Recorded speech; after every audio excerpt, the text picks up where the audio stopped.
गंवई समाज में भी कुटिल लोग भी थे, छल प्रपंच करने वाले भी थे, आडंबर पाखंड करने वाले भी थे, ईर्ष्या, द्वेष, जलन और डाह रखने वाले लोग भी थे। हेलो दोस्तों, मैं हूं सरफराज और आप देख रहे हैं युग तेवर यूट्यूब चैनल।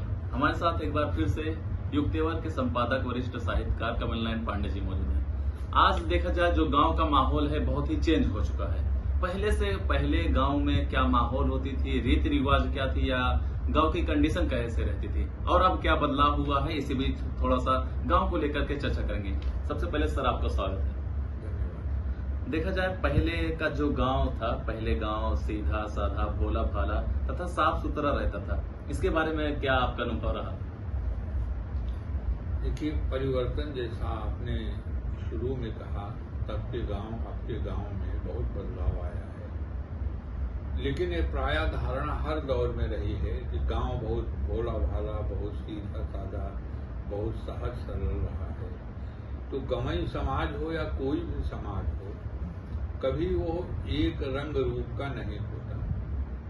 हमारे बचपन के गंवई समाज में भी कुटिल लोग भी थे, छल प्रपंच करने वाले भी थे, आडंबर पाखंड करने वाले भी थे, ईर्ष्या, द्वेष, जलन और डाह रखने वाले लोग भी थे।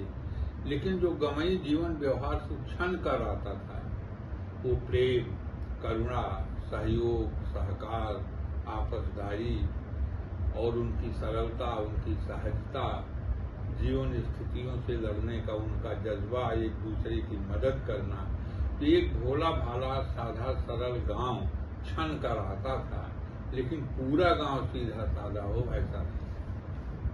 तो अब के गांव को क्या देखते हैं आप, किस तरह? देखिए,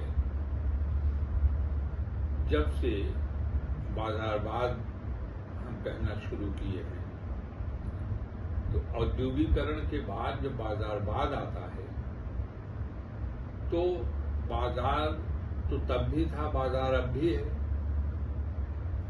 लेकिन तब का बाजार हमें जरूरत की चीजें मुहैया कराता था। आज का जो बाजारवाद है, इसीलिए उसको हम बाजारवाद कहते हैं कि वो गैर जरूरी चीजों की जरूरत पैदा कर रहा है। और बाजारवाद के दौर का जो बाजार है उसका चरित्र विखंडनकारी है।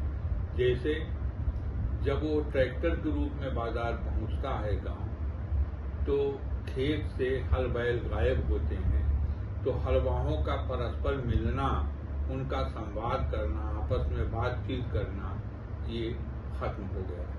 थ्रेसर के रूप में बाजार गया, महीनों मढ़ाई होती थी खलिहान में, सभी गांव पुरवा के लोग जुटते थे, बैठते थे, कुछ अपनी कुछ जगत की बातें किया करते थे। कितनी बड़ी बड़ी समस्याएं छोटी छोटी खलिहानों की पंचायतों में हल हो जाया करती थी। बच्चे वहां जुटते थे, बूढ़े जवान लोग, गीत गाए जाते थे, लोक कथाएं होती थी, उससे बच्चे को बहुत कुछ सीख मिलती थी। और समाज में एक भय था कि यदि हम गलत काम करेंगे तो ऐसी सामाजिक बैठकों में हमारी निंदा होगी। तब एक लोक भय था जो हमारे गंवई समाज के व्यवहार को नियंत्रित करता था। लेकिन आज के दौर में गांव बट बिखर गया है। अब कहीं सामाजिक मेल मिलाप और सामूहिक संवाद का ठौर ठिकाना बचा ही नहीं है। रहा सहा जो कैटरर्स पहुंच गए, टेंट हाउसेस पहुंच गए, तो जहां तीज त्योहार, कोई जश्न होता था, शादी ब्याह, पूरा गांव समाज मिल करके खाना बनाने का, बिस्तर का और बारातियों की सेवा सत्कार का काम वो घर ही नहीं पूरा गांव करता था। अब सब ठेके पट्टी पर हो गया है। ये जो बाजार आज का है वो विखंडनकारी है और गांव को बट और बिखेर दिया है, बांट दिया है और गांव में एक शून्य और सन्नाटा भरा हुआ है। अच्छा, देखा जाए जैसे आपने कहा कि गांव में शून्य और सन्नाटा भरा हुआ है, तो अगर देखा जाए जो आज का गांव है, पहले जिस तरह चहल पहल रहती थी, शून्य सन्नाटा हो गया है, क्या कारण है? उसका कारण यही है कि सामाजिक मेल मिलाप का कोई ठौर ठिकाना नहीं बचा है। गांधी जी इस बात को समझते थे, इसीलिए गांधी जी ने कहा कि मैं यंत्र का विरोधी नहीं हूँ, मैं उस मशीन का विरोधी हूँ जो मनुष्य को नियंत्रित कर ले और शोषण का कारण बने। यानी मशीन मनुष्य के अधीन हो, मनुष्य मशीन के अधीन न हो।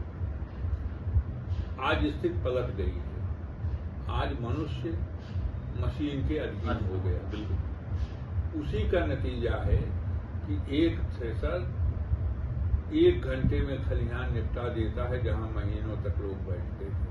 तो सुविधा तो मिली, लेकिन इस सुविधा ने हमारे गांव की पहचान को खो दिया।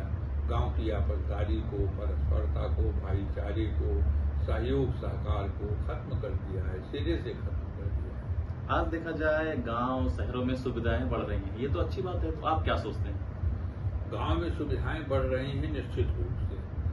बचपन के अभाव का दंश भी हमने झेला है, वो अभाव की पीड़ा भी झेली है।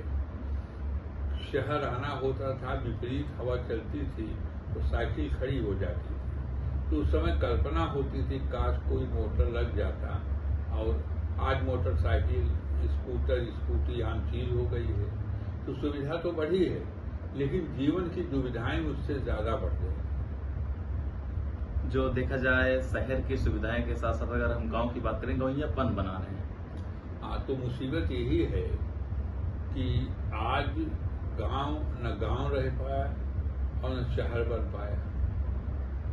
शहर की जो सुविधाएं होनी चाहिए, शिक्षा की, चिकित्सा की, जो जरूरियात हैं, तो पीएचसी के नाम पर है, जहां डॉक्टर बैठते भी हैं, नहीं भी बैठते हैं।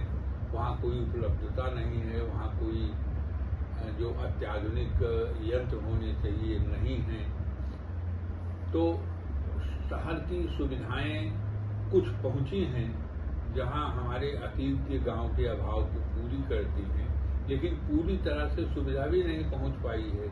और जो गांव का प्रेम था, जो गांव की करुणा थी, जो गांव का परोपकार था, जो एक दूसरे की मदद करने का जज्बा था, एक गरीब की बेटी की शादी होनी है, पूरा गांव एक हो जाता था। आज गांव सब बटा और बिखरा है। जहां एक अलाव जलता था, 4 घर इकट्ठे होते थे, आज हर घर में 2 अलाव जल रहे हैं। तो ये जो गांव बंट बिखर गया, आप ये भी कह सकते हैं कि लोगों में आपसी मोहब्बत, कह सकते हैं भाईचारा, जो पहले था अब नहीं है। देखिए, मैं बार बार एक मुहावरा बोल रहा हूँ कि मिलने से प्रीति होती है, प्रीति से भरोसा बनता है, भरोसे से जीवन चलता है। वो मिलना खत्म हुआ तो प्रीति खत्म हुई, प्रीति खत्म हुआ तो भरोसा खत्म हुआ, और जब भरोसा खत्म होता है तो जीवन अपने आप में संकटमय हो जाता है। जीवन भरोसे का ही नाम है। वो भरोसा गांव से उठ रहा है, जिस भरोसे पर गांव जीता था कि गांव है हमें उबार लेगा, बड़ा से बड़ा दुख, बड़ी सी बड़ी जिम्मेदारी गांव उठा लेगा, एक भरोसा था, आज वो भरोसा नहीं रह गया।